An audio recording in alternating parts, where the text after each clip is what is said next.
जय माता की मित्रों, हम लोग गुरु ग्रह के पाठों की चर्चा कर रहे हैं और आज गुरुदेव को दूसरे स्थान में मेष लगन। एक चीज ध्यान रखिएगा कि आज आपको ये पता चले कि मेष लगन में बैठे हुए या दूसरे स्थान में बैठे हुए या तीसरे स्थान में इस राशि पे बैठे हुए गुरुदेव ऐसा फल देंगे, तो कल जब वृष लगन आएगा तो गुरुदेव के फलों में चेंजेज आ जाएगी। इस चीज का आप ध्यान रखिए। अगर आप शुरू से पाठ अध्ययन करते हुए आ रहे हैं तो आपको पता भी चल जाएगा कि हम किस तरह से बताते हैं और बताने का तरीका। अभी तक हमारी कोशिश यही रही है। अगर आपको लगता है कि मेरे को कुछ सुधार करना चाहिए तो आपके सुझाव आमंत्रित है। मेरे ज्ञान में वो ठहराव नहीं है कि जो सही है उसको अपनाएं नहीं, क्योंकि मेरे से ज़्यादा ज्ञान आपको भी हो सकता है। गुरुदेव अगर दूसरे स्थान में बैठते हैं तो पहली बात तो दूसरे स्थान के कारक भी है गुरुदेव। राशि चाहे कोई भी हो, लेकिन कारक ग्रहों के बारे में या कारक भावों के बारे में जब बातें होती है तो दूसरे स्थान का कारकत्व भी गुरुदेव को प्राप्त है। और कुंडली में गुरुदेव को बहुत से स्थानों का कारकत्व प्राप्त है। तो उसी अनुसार गुरुदेव को आपको समझना पड़ेगा। अगर गुरु ग्रह को बहुत डीपली अध्ययन अगर हम लोग कर लेते हैं और उनके फलों को जानने की एक एक ग्रह पे भी अगर अभ्यास करें ना, तो बहुत कुछ हम लोग फलों के नज़दीक पहुंच जाते हैं, प्रिडिक्शन करने के नज़दीक पहुंच जाते हैं। ज़रूरत है उनके कारकत्वों की, उनके गोचर की, उनके संचार की, युतियों के हिसाब से कैसे बलाबल देखा जाता है, ये सब चीज़ों का जानना और ये सब बातों का अभ्यास करना हम लोगों को ज्योतिष की प्रिडिक्शन के नज़दीक पहुंचा देता है। तो गुरुदेव अगर दूसरे स्थान पे वृष राशि पे विराजमान हो तो सबसे पहली बात तो ये है कि गुरुदेव यहाँ पे कुछ अच्छा फल भी प्रदान करेंगे और कुछ खराब फल भी प्रदान करेंगे। कुछ जगह में, कुछ अभ्यास में ऐसा भी देखा गया है कि वृष राशि में अगर दूसरे स्थान पे गुरुदेव हो तो आदमी पेटू होता है, बहुत खाता है, खाने की मात्रा आम आदमियों से बेसी होती है, लेकिन धनी होता है, ये भी देखा गया है। क्योंकि धन का स्थान दूसरा स्थान है और गुरुदेव खुद धन के कारक है। वो कारक ग्रह जब अपने ही कारक भाव में बैठता है तो उस भाव को नुकसान कम पहुंचाता है, ये भी जानते हैं। अब गुरुदेव अगर यहाँ से बैठ के छठे स्थान को देखते हैं पूर्ण दृष्टि से, तो आपको बुध देव की पोजीशन देखनी है कि वो कुंडली में कैसे है और कहाँ पे बैठे। यहाँ पे देखने की वजह से इन भावों में भी बढ़ोतरी कर सकते हैं, ये चीज़ ध्यान रखने लायक है। बढ़ोतरी कर सकते हैं कैसे? रोगों की वृद्धि कर सकते हैं, शत्रुओं की वृद्धि कर सकते हैं, या फिर आपके कर्जों की वृद्धि कर सकते हैं। क्यों करेंगे उसकी चर्चा आगे करेंगे हम लोग। यहाँ से अष्टम स्थान को देखेंगे सात्विक पूर्ण दृष्टि से।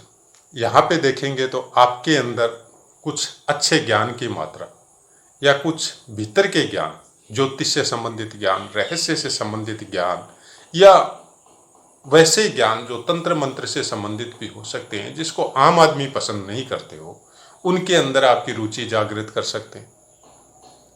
लेकिन यहाँ पे जुए और सट्टे के प्रति भी आपको आकर्षित कर सकते हैं, ये भी ध्यान देने की बात है। और यहाँ पे दृष्टि देने की वजह से आपको अचानक से धन संपत्ति भी प्राप्त हो सकती है। उसके बाद में नवम अपनी पूर्ण दृष्टि से दसम स्थान को देखेंगे, जो कि ये नीच राशि जिनको बोला जाता है कि गुरुदेव मकर में नीच के होते हैं, उसको पूर्ण दृष्टि से देखेंगे। तो यहाँ पे आपके कार्य क्षेत्र में, आपके कर्म क्षेत्र में कुछ न कुछ विघ्न बाधा के साथ आपको थोड़ी उन्नति देने की कोशिश करेंगे। उसका कारण ये है, जब मैं छठे स्थान की बात कर रहा था तब देखिएगा, इस बिजनेस को चलाने के लिए यहाँ पे ये सर्विस नहीं करेंगे, कोई न कोई अपना काम करने की कोशिश करेंगे, तो ये कर्जा उठाएंगे। अपना पैसा इनके पास जुटना बहुत मुश्किल होगा, तो कर्जा उठाएंगे तो यहाँ पे ये काम करेंगे तो कर्जा चुकाना मुश्किल होगा, तो दुश्मनी भी बढ़ेगी।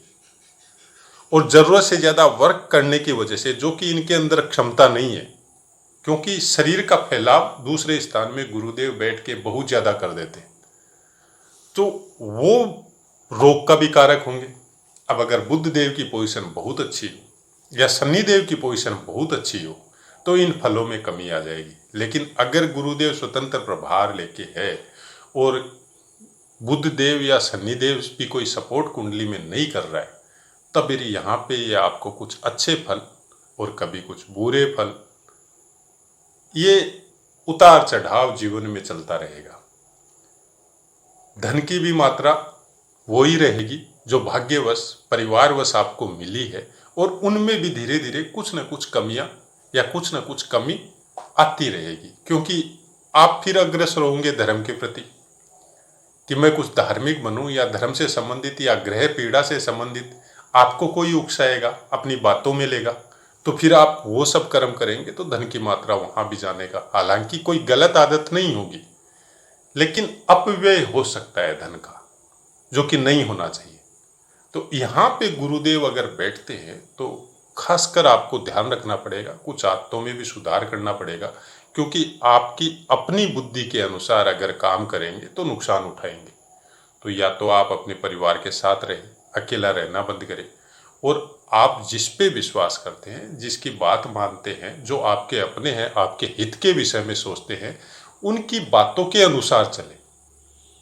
अपनी बुद्धि का सदुपयोग या अपनी बुद्धि के हिसाब से तभी चले जब आपका सूर्य बलवान। अगर सूर्य बलवान है तो फिर गुरुदेव का फल आपको बहुत अच्छा मिलेगा।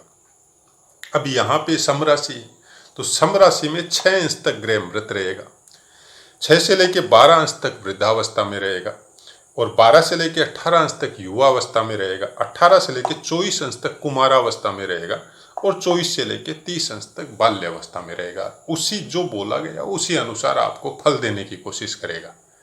लेकिन ये सबको देखने के लिए क्या उसी अनुसार फल देते हैं जो बताया गया है हम लोगों को, आपको अभ्यास की बहुत जरूरत पड़ेगी। बगैर अभ्यास के इन अंशों को बलों के हिसाब से समझना ग्रह का बहुत मुश्किल होगा। तो आप अभ्यास हर चीज में जरूरी है, ज्योतिष में सबसे ज्यादा अभ्यास की ही जरूरत है। अभ्यास के बगैर समझना बहुत मुश्किल होता है। अब अगर वृष राशि में गुरुदेव है तो आपको 10 अंश तक, मतलब पहला चरण, दूसरा चरण, ये पहला चरण नहीं आएगा, पहला चरण तो आपका उसमें चला गया, ये यहाँ पे आएगा चौथा चरण, मतलब दूसरा, तीसरा और चौथा चरण कृतिका का 0 अंश से लेके 10 अंश तक अगर वृष राशि में गुरुदेव है तो आप कृतिका नक्षत्र में रहेगा, और जिसका स्वामित्व सूर्य देव के पास है। अगर सूर्य देव की कुंडली में पोजीशन बहुत अच्छी है तो यहाँ पे गुरुदेव फिर आपको बहुत अच्छा फल प्रदान करेंगे।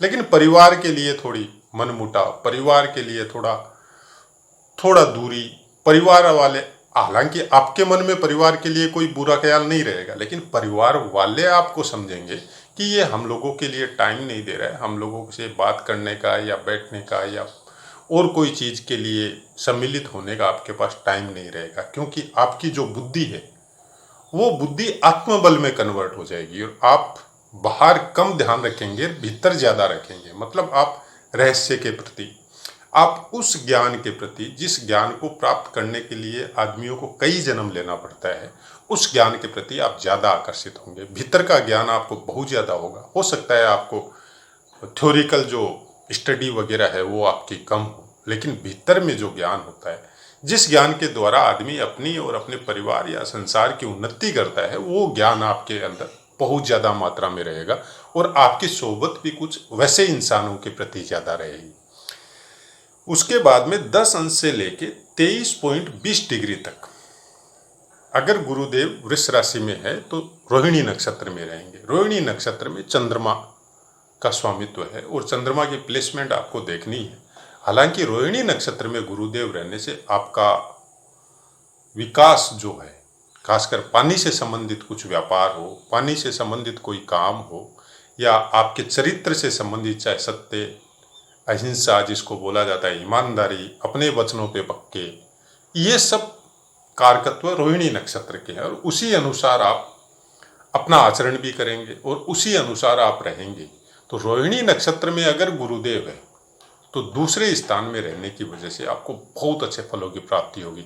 एक तो एनी टाइम आपको धनागम होता रहेगा, धन की कमी कभी महसूस आपको नहीं होगी। दूसरी बात, आपके अंदर मतलब इस तरह का व्यवहार आपका लोगों के प्रति रहेगा, इतना मीठा रहेगा कि शत्रु भी आपके मित्र बनेंगे इससे। रोहिणी नक्षत्र में अधीन होने की वजह से। तो ये जो चीज है छठे स्थान वाली, ये फिर गौण हो जाती है, शत्रु वाली चीज, अगर रोहिणी नक्षत्र में आपका गुरु रहता है तो। उसके बाद में 23.20 डिग्री से लेके 30 डिग्री तक अगर गुरुदेव वृष राशि पे है तो मृगशिरा नक्षत्र में रहेंगे, और मृगशिरा नक्षत्र का स्वामित्व मंगल देव को प्राप्त है। अब मंगल देव आपके लग्नाधिपति भी है मेष लग्न के। मंगल देव को कुंडली में आपका कहाँ है वो भी आपको देखना है, प्लेसमेंट कहाँ है, किस तरह से है, कोई दृष्टि युति तो नहीं है गुरुदेव के साथ, वो चीज़ें ज़्यादा प्रभावी करेगी। मृगशिरा नक्षत्र के अधीन या मृगशिरा नक्षत्र के अंदर गुरुदेव अगर वृष राशि में दूसरे स्थान पे विराजमान होते हैं तो आदमी नाटककार हो सकता है, आदमी दूसरों को अपनी बातों में लेने वाला हो सकता है, आदमी अजीब तरह के फैशन करने वाला हो सकता है, और उसकी बोलने का तरीका या उसका बात करने का तरीका केवल सामने वाले को अपनी तरफ आकर्षित करने का हो सकता है। मतलब वो आपको वो नहीं बोलना चाहता जो हकीकत है, वो आपको वो बोलेगा जिससे आप खुश होते हो। ऐसी कुछ वाणी मृगशिरा नक्षत्र के अधीन गुरुदेव अगर दूसरे स्थान में है तो आपकी होगी, लेकिन धन की गारंटी नहीं है, धन कमाएगा ऐसी कोई गारंटी नहीं है। हाँ, समाज में या नेतागिरी में या आप प्रशासन में कोई पद प्राप्त करने में ये सब चीज़ें आपको बहुत ज़्यादा काम आएगी।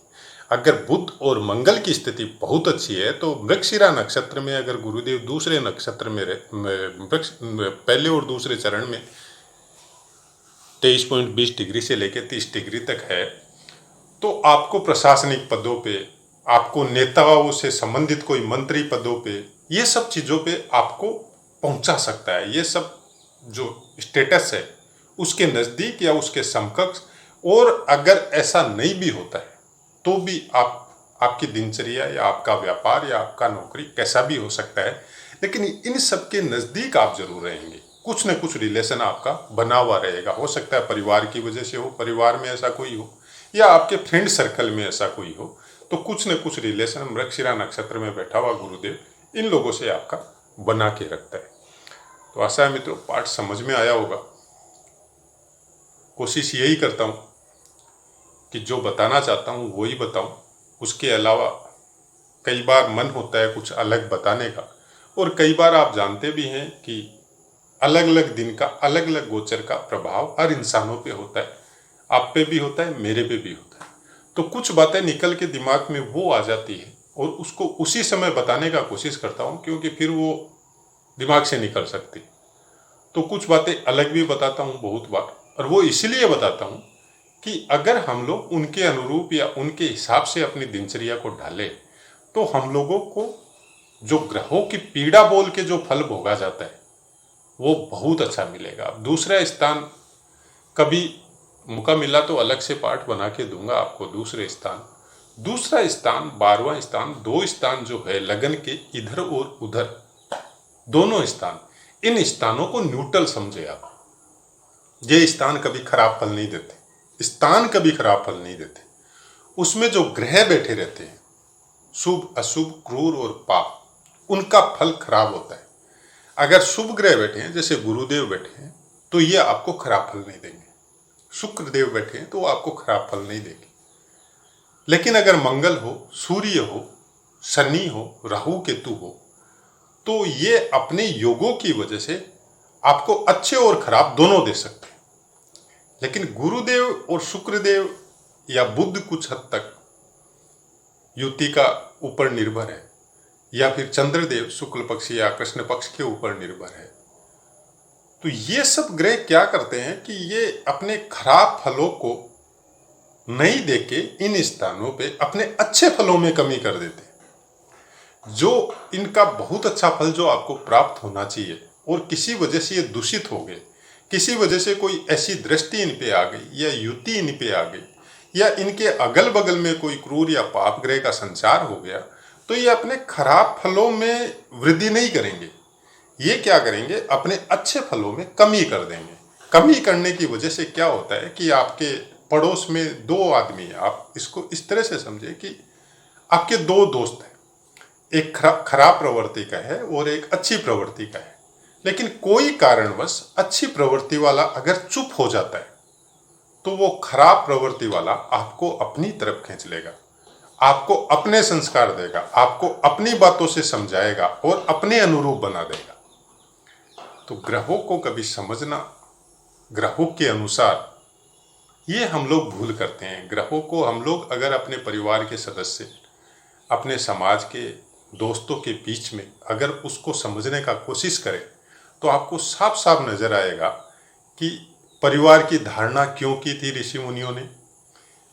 हर परिवार के साथ, हर परिवार में, बड़े बड़े परिवारों के साथ, चाहे वो आपकी माँ समान कोई औरत हो, चाहे बेटी समान हो, चाहे बहन समान हो, वाइफ है, माता पिता है, या माता पिता के माता पिता है, या फिर उनके भाई है, ये सब का जो रिश्ता बनाया गया था, चाहे ताऊ हो, चाचा हो, बुआ हो, मौसी हो, बहन है, ये सब रिश्ते इन्हीं ग्रहों की वजह से सोच समझ के बनाए गए थे कि आप अगर सुबह उठ के या शाम को या दिन में इनका सम्मान करते हैं, इनको आदर देते हैं, इनको प्रणाम करते हैं, इनके साथ अच्छा व्यवहार करते हैं, तो ग्रह भी ऑटोमेटिक आपके अच्छे होते रहते हैं। तो उस समय में इतने बड़े बड़े परिवार होके भी कभी कोई कष्ट पीड़ा का आभास नहीं होता था। लेकिन अब हम लोग क्या सीमित होते आ गए, सीमित होते आ गए, मतलब शनि और राहु का प्रभाव कुछ ज़्यादा ही तुरंत गति से या पूर्ण मात्रा में हम लोगों को मिलने लग गया। तो आज हम लोग पीड़ित है, कोई शनि से पीड़ित है, कोई राहु से पीड़ित है, कोई मंगल से पीड़ित है, सब पीड़ित है। और पीड़ितों को ठीक करने के लिए हर गली मोहल्ले में ज्योतिषी का चेंबर खुल रहा है, और वो आपको अलग अलग तरीके, अलग अलग उपाय, जिसमें आपकी फाइनेंस कंडीशन कुछ हल्की हो, वो आपको बताई जाती है, और उसी के हिसाब से हम लोग कर भी रहे। तो आगे मैं कुछ बोलना नहीं चाहता क्योंकि बहुत ज़्यादा प्रतिवाद हो जाएगा फिर उस बात का। न तो मेरा कोई ऑफिस है, न मैं कोई फीस लेता हूँ, और न मेरी कोई ऐसी कोई इच्छा है। आने वाले भविष्य में कल क्या होगा मैं उसकी गारंटी नहीं देता, लेकिन आज तक तो यही हुआ है। आगे की मैं कह नहीं सकता क्या होगा। कोशिश यही है कि जो ज्ञान माता रानी ने दिया है वो आपको वैसा का वैसा मिले, जो हमारे दिमाग में है या जो पुस्तकों के द्वारा प्राप्त है, वो सब आपको सही तरीके से, सही शब्दों के द्वारा, जो आम बोलचाल में हम लोग बोलते हैं, उसके द्वारा आपको प्राप्त हो, ऐसी मन की इच्छा है। बाकी हरी इच्छा है। अब अपनी वाणी को विराम देते हुए आपसे आज्ञा लेता हूँ। जय माता।